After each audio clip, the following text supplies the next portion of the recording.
Welcome to Santa Clarita Weekly, where we cover all things local in Santa Clarita Valley every Saturday morning at 9 on KQRU 107.9. Join hosts Tim Haddock and Sage Rafferty as they uncover the latest news, events, sports highlights, and more, keeping you connected and engaged with what matters most in our hometown.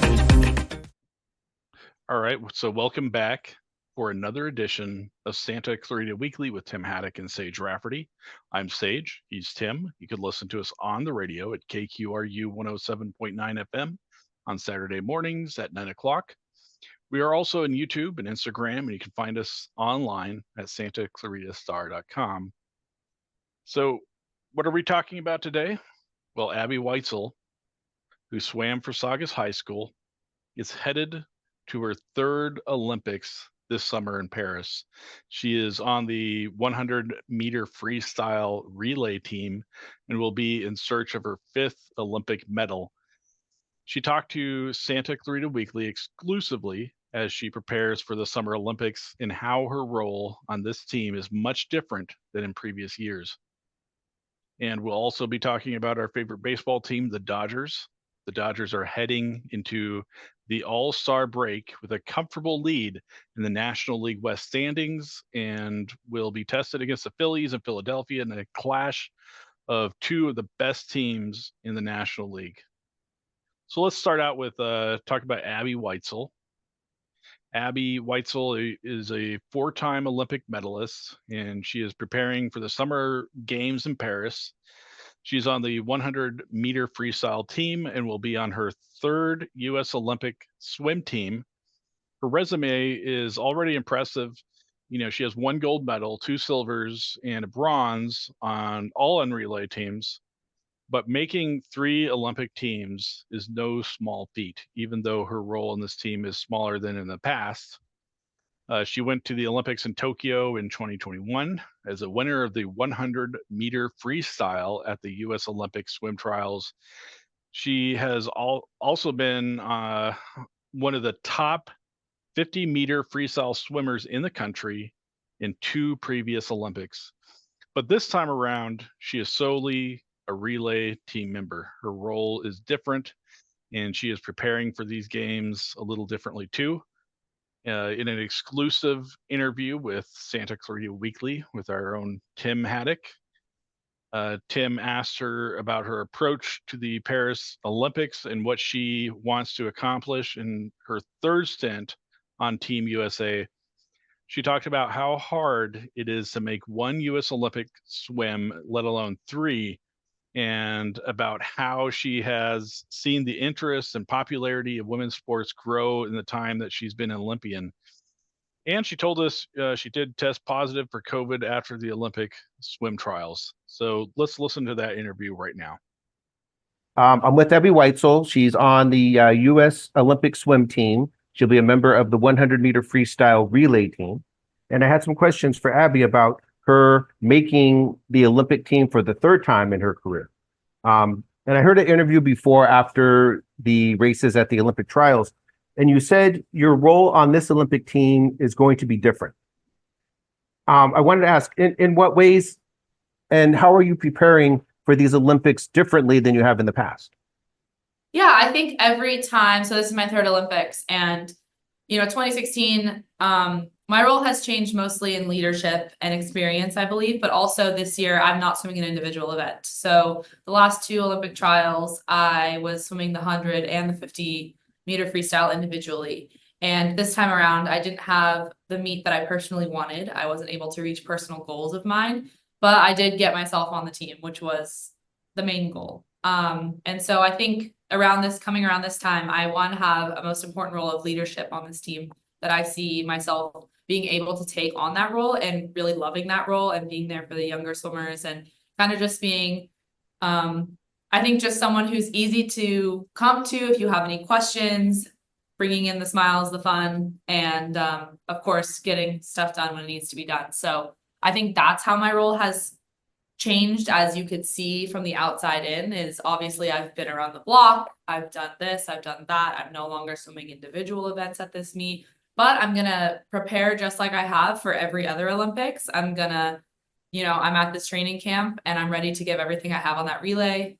in the morning and fight for a spot on the night relay and fight for spots on other relays. So I'm there reaching individual goals in that way, and I'm here to just, bring my experience to the team. Okay, so as you mentioned, this will be your third Olympics. The question I have is, how challenging is it to qualify for 3 Olympic teams? I know that's a big goal or a big accomplishment to have. So how challenging was it, and what challenges did you face this time at the Olympic trials and getting on this team? Yeah, I mean, I wouldn't say it's an easy feat to even make one team. The US is so competitive in swimming, and we have an amazing team every time the Olympics comes around. And I think it has taken me a minute to, like I mentioned, I didn't have a specific individual meet that I wanted at trials this time around, but to take a minute to be proud of myself for getting on a third Olympic team. It's no easy feat, like I said. And I put in everything I had this year, and it just happened to be what came out at that meet. So I'm so sorry. What was the other part of that question that you asked? Oh, no, just what were the challenges you faced this time around? I think I was going through a lot at trials. I was a lot of emotions up and down for many different reasons. Being around the block, I know a lot of people at that meet, and I have very strong relationships with a lot of people who have also been around a long time like me, and also watching my teammates who are newbies come around and make the team. I was so emotional in a good way, like happy for people, watching people make their first Olympic team, watching people make their third Olympic team, and then watching people not make it is super, super emotional for my close friends and everything. So I was emotionally going through a lot at that meet. My own individual race didn't go, my first one didn't go very well for me. And so I was going through a lot of emotions. I also was a little bit sick. So well, yeah, I don't want that to be a headline like Weitzeil was saying. Like, I just want I was sick, which I found out after I tested positive for COVID when I got home. So I think I had COVID at the meet. Oh, you're kidding. Oh my God. So I was going through a lot, and I was really tired. I didn't know why. So that was like honestly a main struggle of mine.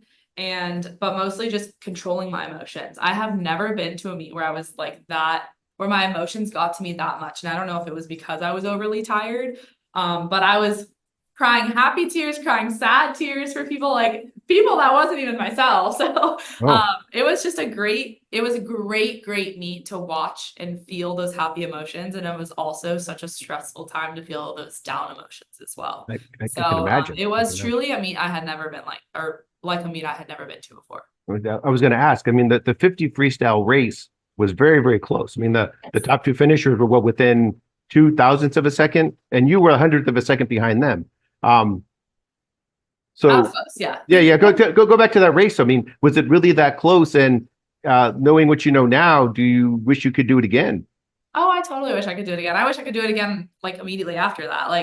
The 50 is my favorite race, and I've swam it almost every year since 2014. So knowing that it was my last chance to do an individual swim, and it being my favorite race, I kind of just went out there and was the coaches came up to me after and were like, that was your best race of the meet, even though it wasn't what I wanted. Right.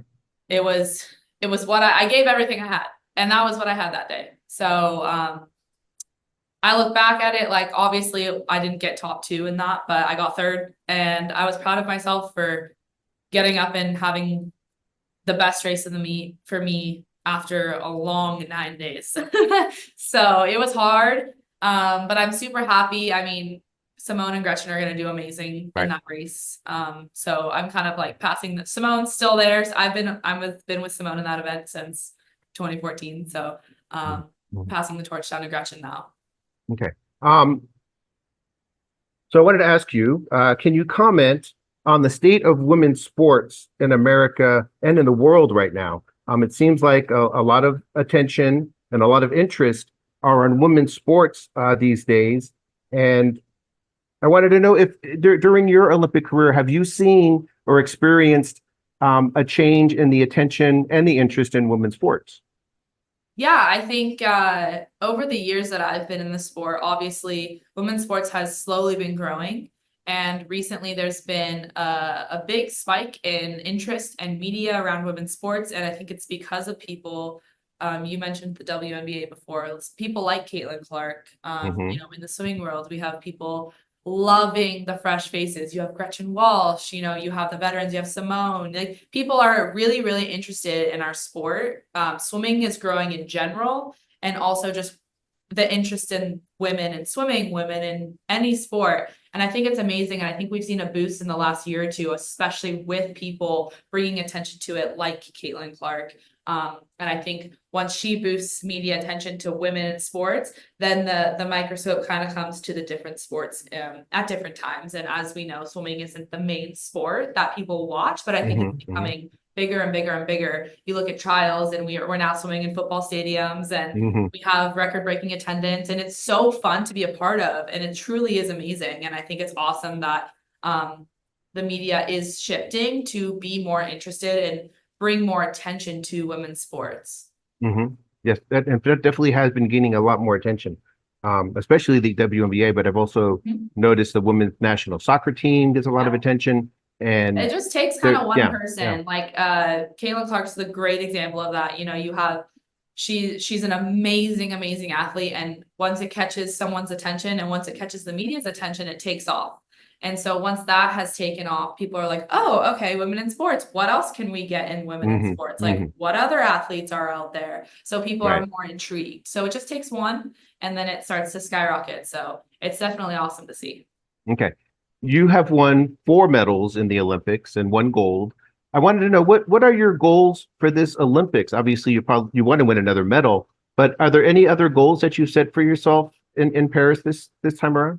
Well, my original goals, I unfortunately can't reach for right now, simply because I'm not swimming individual events. But currently, I love relays, and they're like one of my favorite things to do ever. So I'm really, really excited to be a part of the women's 4x1 free. And my goal is to get my hand to the wall in the morning, to be able to vouch for a spot for myself on the night relay, which we have a lot of amazing sprinters now. In the US, and so it's going to be tough to find a spot on that night relay. So I'm going to do my absolute best in the morning, and hopefully can get my hand to the wall. And of course, the US, we're always fighting for a medal. We're always fighting for gold. So that's definitely a main goal. Okay. And then my final question is, as your Olympic career is on the downslope, I won't say it's coming to an end, but it's definitely you've reached the top, and I think you're on the way.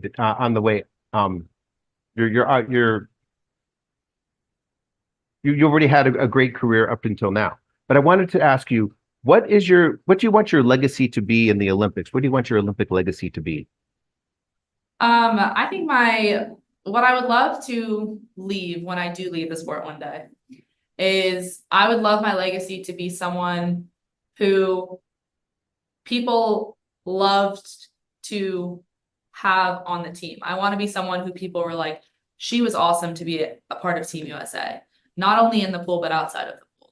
And I think bringing a strong who you are as a person is just as important as who you are as an athlete. And of course, I want to be a legacy of winning medals and winning this and winning that. But I think the longer I've been around, I just want to be someone that really embodies what it means to be on Team USA, and bring the spirit, bring the fun, bring the kick butt mentality, and get my hand to the wall. So kind of just embody a whole embodiment of an athlete and a person all in one, and not just to be known for, the medals that I've won or not won, but just kind of like the athlete and the person that I am, leaving the sport, and just remembered like that, because truly swimming has made me the person I am today.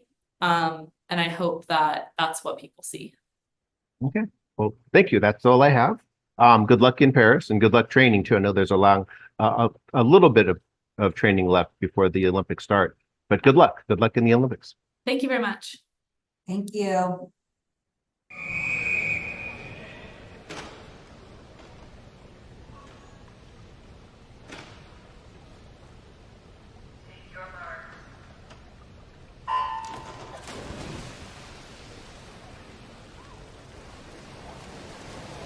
Simone Manuel won the 200, Husk won the 50. Will it be one of them to win the 100? Or will we have a mystery third swimmer take the middle distance of the two? Manuel was the top seed this morning, 54.01. For her, the fastest woman in American history, personal best of 52.04. She is out after it. 25.38 for Simone Manuel, getting very quick. The comeback is coming along nicely for Simone Manuel. She's the U.S. Open record holder in this event as well. 52.54 set back in 2018. Simone Manuel is now being challenged by Weitzeil and Husk. Husk may have the lead under the flags. To the touch, it's Simone Manuel.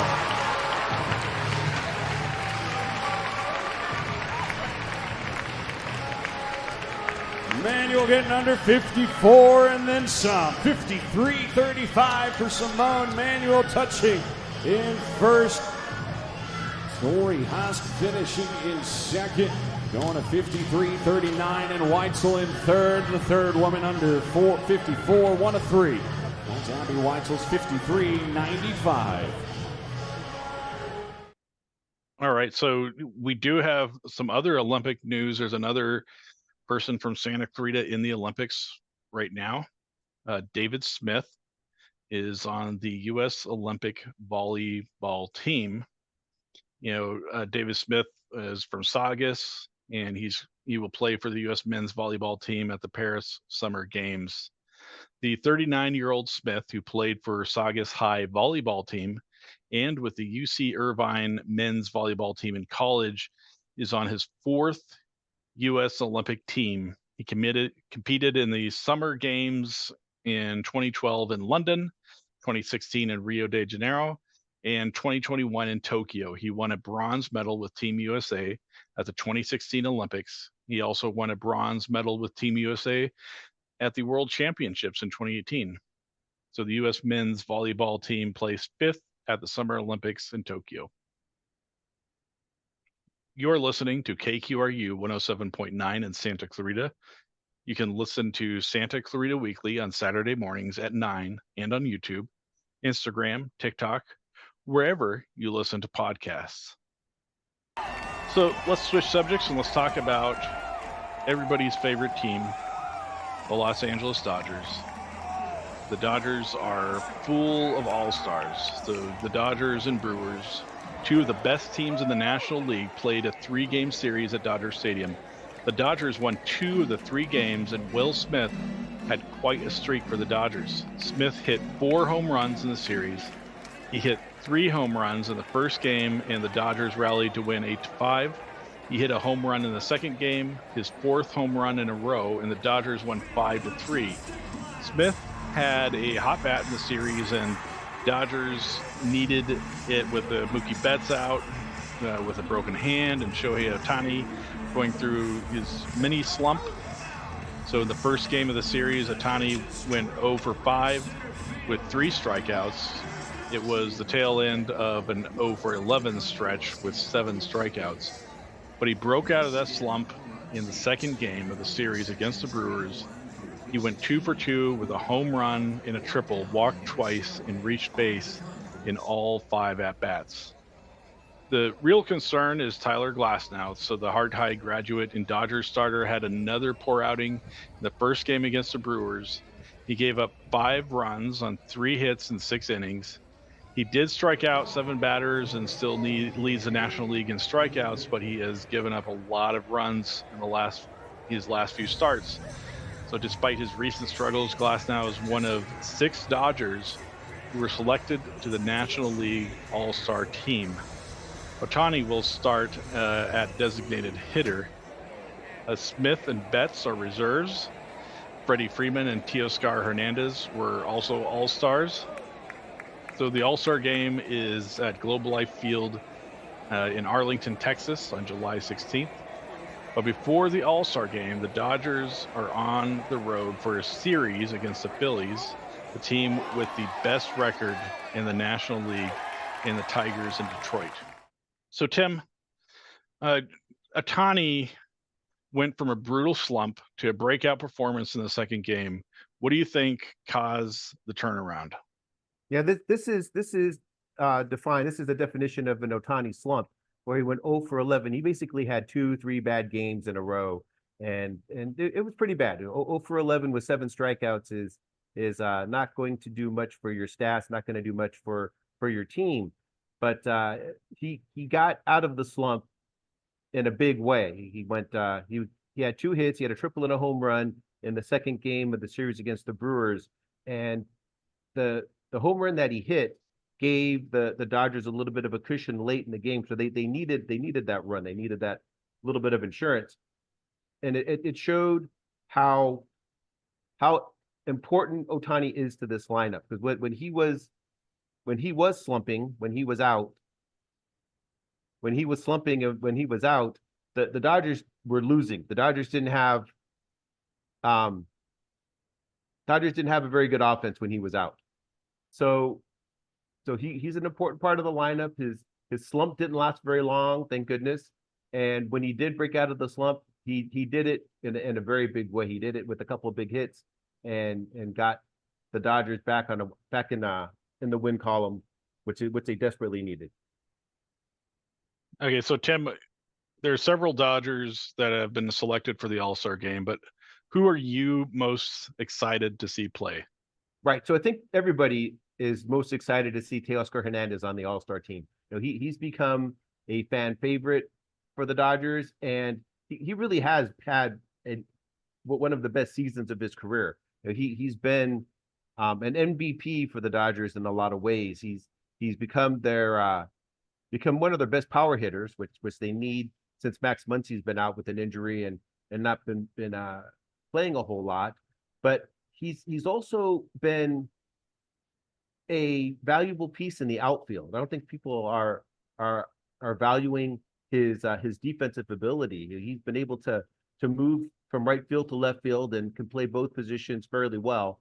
And there are no question marks on his defense. So even though he's been hitting big home runs, driving in a lot of runs, and coming up with a lot of big hits, he's been playing an exceptional outfield this year, and that hasn't gone unnoticed either. So the fans love him. I think we're all waiting to see him in the All-Star game, and there's been hints that he will be in the home run derby too. So I think fans would love to see that happen as well, to see him being in the home run derby and maybe come away with the home run derby championship too.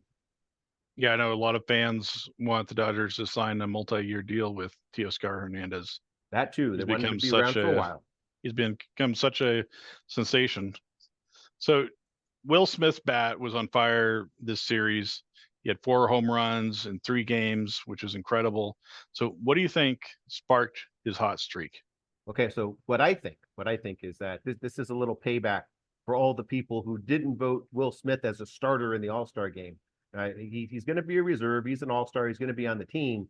But there is no better catcher in the National League than Will Smith. Yeah, he not only hit 4 home runs in the 3 games against the Brewers, he hit 4 home runs in a row. And that hasn't been done. I mean, looking at some of the stats, Roy Campanella was the first Dodger to do it, hit 4 home runs in a row. And it's just something that never happens in baseball. It doesn't happen in baseball very often. It's a very, very rare streak, very rare accomplishment to make. So I think part of it is that Will Smith wanted to send a message to the rest of baseball saying, you made a mistake, that I should be starting in the All-Star game. I mean, it's great to be on the team, but this is what you're missing out on. This is who should be starting, and this is how good I am, and you messed up. I think that was part of his motivation, part of his way of saying that I should be starting in the All-Star game. All right.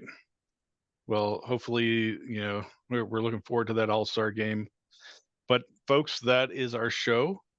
Tune in next week for more discussions about the news from Santa Clarita. You can listen to us on the radio at KQRU 107.9 FM at 9 on Saturday mornings. And you can also watch us on YouTube, TikTok, and Instagram, and listen to us on SantaClaritaStar.com, wherever you listen to podcasts. So leave us a comment and be sure to subscribe to Santa Clarita Weekly online. Thanks for listening. Have a great week. Thank you for listening to Santa Clarita Weekly. You can watch the show on Santa Clarita Star's YouTube channel and Facebook page, as well as listen in on the radio at KQRU 107.9. Visit SantaClaritaStar.com for more content and tune in right here to KQRU 107.9. A new voice for Santa Clarita.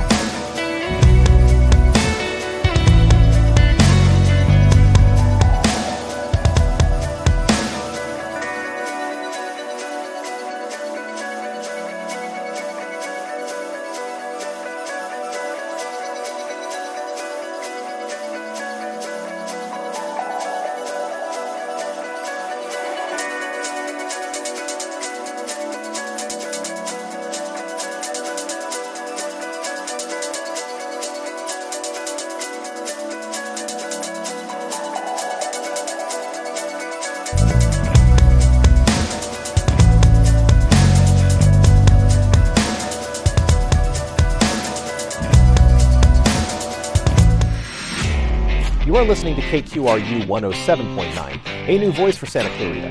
KQRU is Santa Clarita's local station for indie alternatives and progressive talk, the smooth jazz at night to soothe your mind after a hard day's work. Our station is entirely listener-supported through local donations with no commercials, so your support is extremely important to help us pay the rent for our antenna and broadcasting studio. Visit KQRU107.org to make a donation.